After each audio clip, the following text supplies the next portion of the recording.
We're getting into muddy waters here, guys. So, okay, guys. So, Keke Palmer, she has a her own production network on YouTube called Key TV. And you know, she releases different forms of content. You know, whether it's what's it called when it's like, okay, she releases her own original content on her Key TV network that you can find on YouTube, and she also, you know, releases her own music on there as well. And you know, it's a big content hub. She has a network. She has just a big content hub, you know, that she has you know, on her own under her production Key TV. And I really commend Keke Palmer for her drive and her determination and her creativity. Like, she really wants to be a mogul, and she's on her way to being that, and she's taking that path. And you know, just first of all, just her, Keke Palmer in general, I admire her legacy already. So just want to clap for that real quick. So her Key TV, her podcast, all that, so everything she does, her acting, her singing, like she's like Keke Palmer and Tiana Taylor.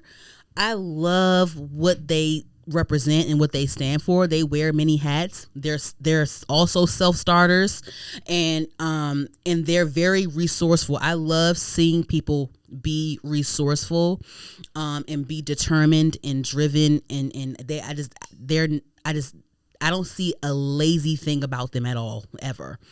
They're both mothers. They're just both multi-talented. They're just amazing.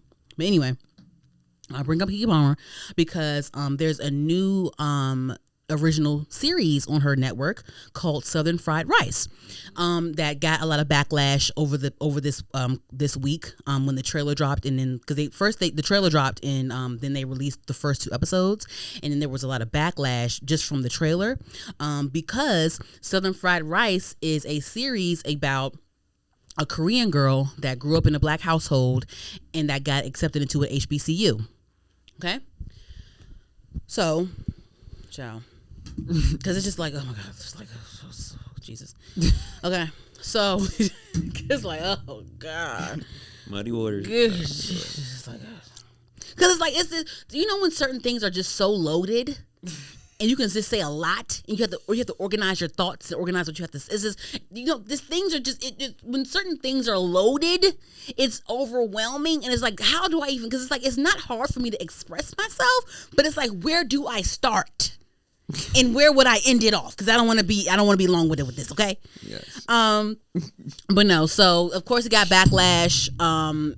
Of course, it got backlash from Twitter, Instagram, everywhere, all the platforms. It got backlash to a point where Keke Palmer had to come out and make a statement, and the writer of the show had to come out and make a statement.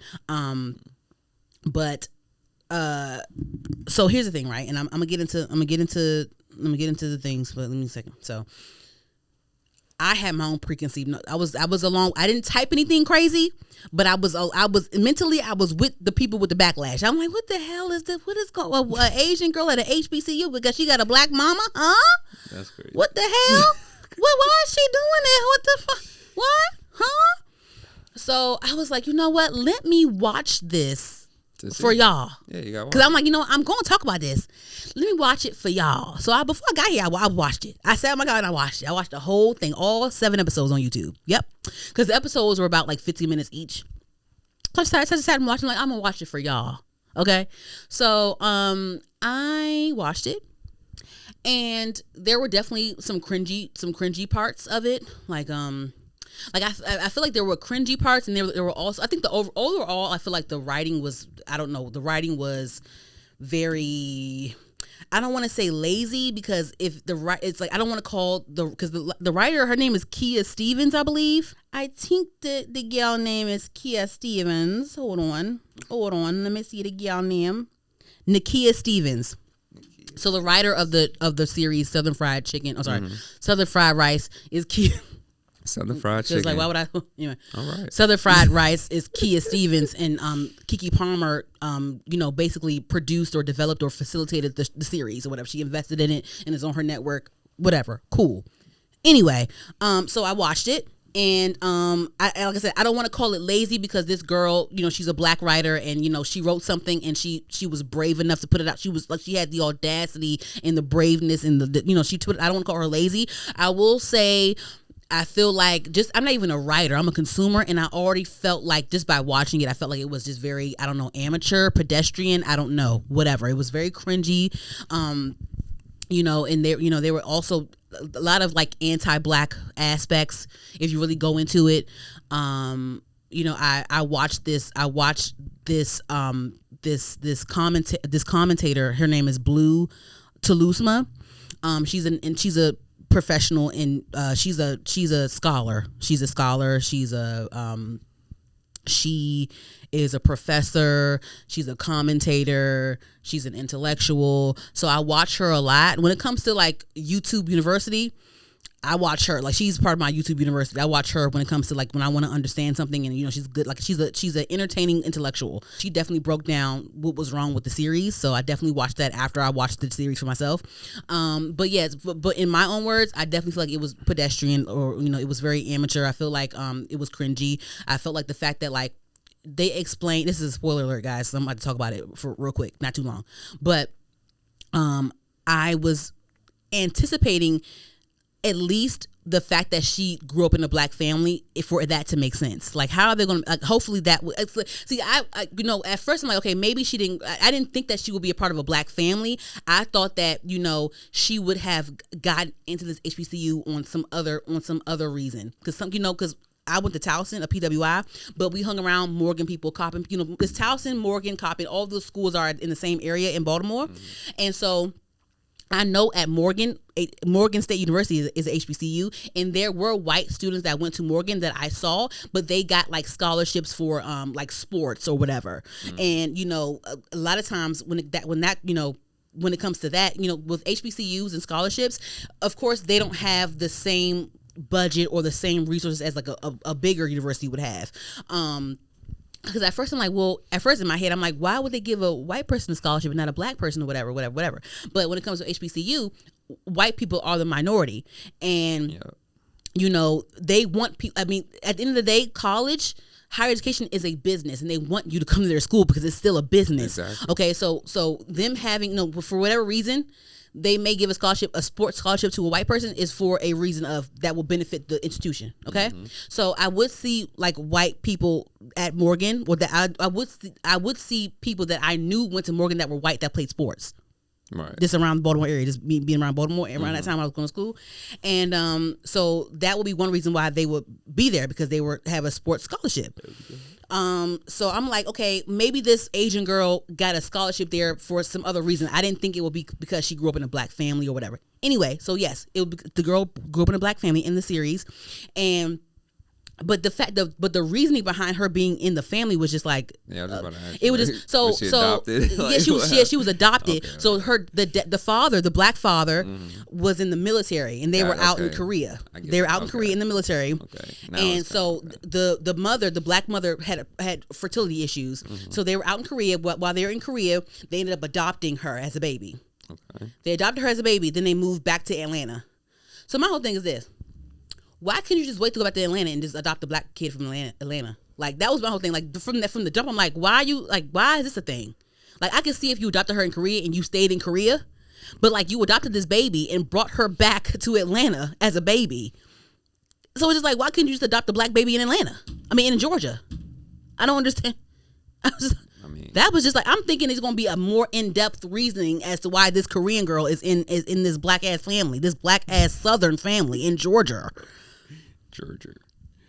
That was cringe. Then like just the way it was shot was like the shooting like just the way it was shot, that was kind of, whatever, limited for whatever reason, whatever. I don't know why certain scenes were a certain way, whatever. I didn't like how she had the black cousin. And the black cousin couldn't go to college. She got knocked up, and she did everything right in school. She was an honor student in school, but then she ended up getting knocked up, and she has to work at Walgreens while her Asian cousin goes to an HBCU that she should be at. So that's already a thing. Why you got this black girl? Like, she's the knocked up, pregnant at 17, who has to work at Walgreens and can't go to club. That was weird. That's whatever, right? Okay, that was annoying. And then I was like, let me not be mad at that because she is going to HBCU. This is full of black scholars. So cool, baby. I'm not being mad. But it's still like the fact that you even showing this shit right now is annoying already. Like whatever. That was weird. The girl got on bamboo earrings and these gold chains. It's just all that.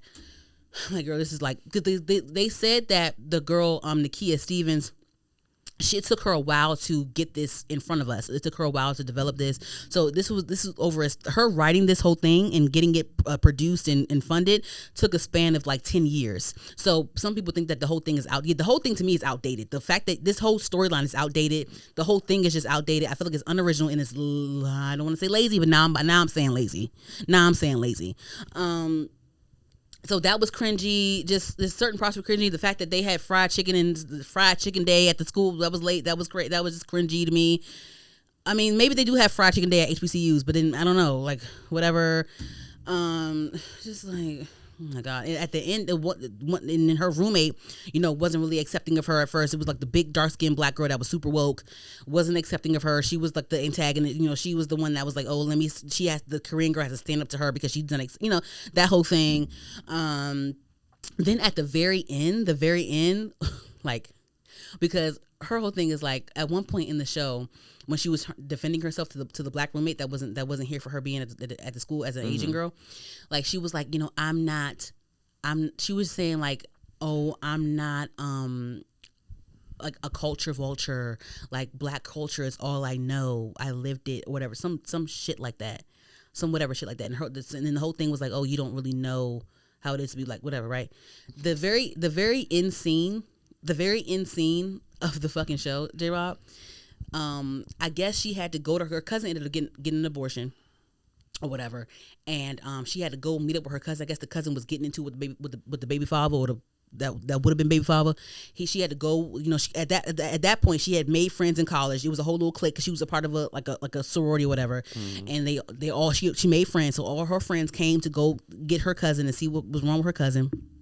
And I guess it was a bunch of commotion, and the police had to roll up. When the police rolled up, she was the only one she was like the only Asian one there. So like her as this Asian person told the police like, we're good, it's fine, we're good. And the police officer like this, like she basically her being the only Asian there, she disarmed the police officer basically, and the police officer like, okay guys, fine, just get out of here, whatever. But versus it all being black people and just getting either arrested or shot up. So like she saved the day, kind of. You know what I mean? Like she used her privilege to save the day, because in the series they did refer to her as, even though she's Asian, they referred to her as the model minority. Right. Whatever. So like, that's crazy. Ooh, the police came. Oh my God, we're good. And then like her narrative was like, now I understand that I don't know what it's like to be a black person. Basically, like it's just like, oh, okay. So that was just like, okay, whatever. It's a lot of moments. So it was just like, okay, this is like, so I was actually ready to hate on it, but after watching it, like it was cringy, but like I guess I was kind of at ease, because like, aside from it being cringy and it being corny, like all these things, it was a nice series to look at. Everyone is pretty, like, everyone's pretty. Everyone looks good. The guy, the Corday nigga, the Corday guy, Cordell Beckham, the one that won Love Island, the one that's Odell Beckham's little brother, he was in it. The Choice Brown, Tabitha Brown's daughter, she was in it. Who else was in it? Nobody else I knew that was in that. But it was nice to look at. Like it was nice to watch and look at with my eyes. Everyone looks good. Everyone's pretty and stuff. But that's what kind of get me at ease. I'm like, okay, whatever. This is a dumb little show, whatever, right? But when I watched Blue Taluzma's breakdown, because like, of course she's a scholar, she's an intellectual. She also is a writer, and like, she has her own production company as well. She's in the industry, so like she broke it down how it was trash as a writer. She broke down how much of a trash series it was. And like her whole thing was like, she was pissed because she didn't like how, of course it got a bunch of backlash. She didn't like the writer Nakia Stevens' response on Twitter. She was basically saying that everyone that had a problem with it is like a lazy intellectual or whatever. So that's what kind of set her off. She's like, how dare you call people a lazy, like what the fuck, this is trash. Crazy. And then she ended up finding old tweets of Nakia Stevens she go because Nakia Stevens when the backlash happened, Nakia Stevens came out the other day and said, "Okay, now I realize why I ghosted Twitter. Y'all are fake intellectuals and insufferable." That was her response to all the backlash. And then so Blue Taluzma, she took offense to that, and that's why she went through her whole little thing with breaking down why it was trash. Right. And then she also ended up pulling up old tweets of Nakia. So according to her old tweets, like Nakia Stevens, she has like a history of like anti-blackness within herself, and she sees why it's about an Asian girl at a HBCU because like it's like you almost like you're fetishizing like these other races outside of your race. Like, you know, why are you writing a show about this? You know, like it's like, why are you doing this? So she found old tweets of Nakia Stevens saying that she's mixed with Black and Asian and Dominican, and she also found old tweets of Nakia saying, oh, she wishes that she had more Asian friends, or she hopes she makes Asian friends. Just weird stuff like that back in like 2011 or some shit, like a long time ago. I will say this though, J-Rob. I will say this. Being from PG, because listen, I have said some dumb ass shit. Like hopefully I delete everything I need to delete it. Because if I ever make it big, like they're gonna really pull up some shit on me. But I will say this, like being from like PG County and going to PG County schools all my life, I've always been around a bunch of Black folks. Never like the very first time I really was around other races was college. For real? Yes. Damn. Like in the school system. Yeah. Like that's the first, like, so it's like, it's an adjustment. So I've definitely said, I've probably have said a lot of anti-Black things, and not, you know, cause now, you know, us as Black people, a lot of anti-Blackness is instilled in us. Like, oh, she got good hair. Oh, this and that. You know what I mean? So a lot of anti-Blackness is instilled in us. We have to just unlearn certain things. But back in the day, back in 2011, 2013, 2015, I've definitely said some dumb shit. I've definitely heard some dumb shit and let it slide. I've definitely let a lot of things slide from people that were not Black. Okay, I've had when it comes to the 2011 era and the 2012 era, I'm not too judgmental when it comes to that, because I've said and done some dumb shit. Okay, but the fact that this whole project of hers was within like a 10-year span, and you really wanted to put this story out. It's like, girl, what? That's crazy. So Keke Palmer came out, and she came out and defended it. I was going to read it, but I'm not going to read it anymore because it's, let me see if I can, okay. Yeah. Okay. Yeah. So anyway, yeah, Keke Palmer, she released a heartfelt response, basically saying, like, you know, she wants to support Black creators, and, you know, that's she, you know, she facilitated this, she developed this, she invested in this series, she invested almost $500,000 for this to come out. And she was just trying to defend the fact that she's trying to help a Black writer. She also funded other projects that Nakia Stevens has done for Key TV. Mm-hmm. So I guess, you know, I guess this is like a learning thing for maybe Keke Palmer, or this is like a learning thing for all creators. Yeah. I think, but you know, when it comes to Keke Palmer though, I know, because I've watched her interviews, I know that Keke really has big goals for herself and her legacy. She do. I know that Keke Palmer, she wants to be a Tyler Perry. She has said that in her interviews. She wants to be a Walt Disney. Like she created Key TV for that. She wants to be Tyler Perry. She wants to be a Walt Disney. Right. When it comes to Tyler Perry, we know that whether we like it or not, or whether he cares or not, we see that, you know, and this is no offense, like, you know, whatever, but like, you know, when it comes to Tyler Perry, it's quantity over quality a lot of times. It's quantity over quality a lot of times. But he's a billionaire, and whether people like it or not, they're going to talk about it and they're going to consume it, whether they watch it or not. Right. They're going to consume it because he's going to keep doing it. He sees that something he's doing is working. He's going to keep doing it whether you like it or not. He doesn't care. He owns his own studio, so it's his rules. It's his whatever. Do whatever you want. Keke Palmer has her own network. Is she like and that's that? And this is where it's starting for her. This is, I mean, from what she has accomplished right now. I don't see any ceiling for her.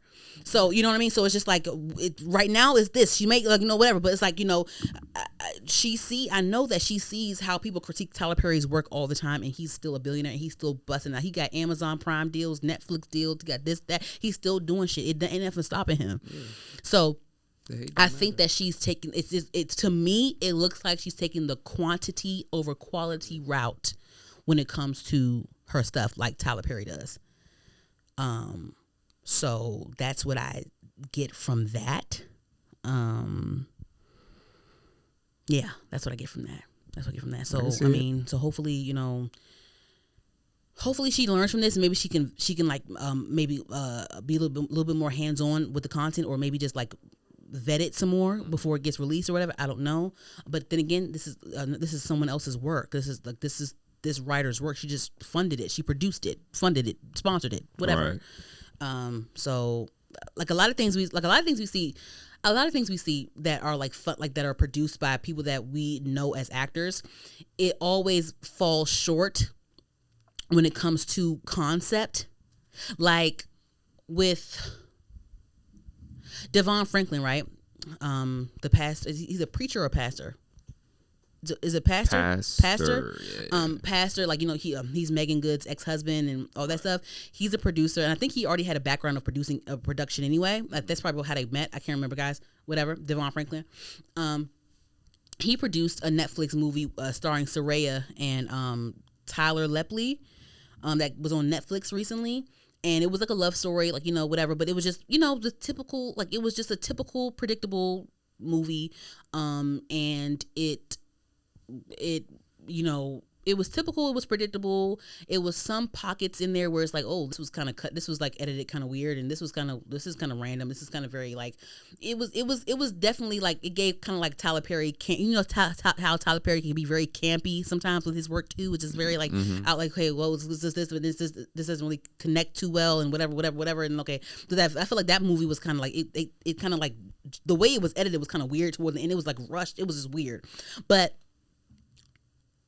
we still consume it. I still watched it because like I said before, even if I don't agree with the concept, if the concept falls short, the storyline falls short, at the end of the day, if the people on the screen look pretty, it's still nice to watch because everybody looks pretty, so it's nice to look at because everybody's pretty on the screen. But like, you know, it still falls short in the quality aspect. Does that make sense?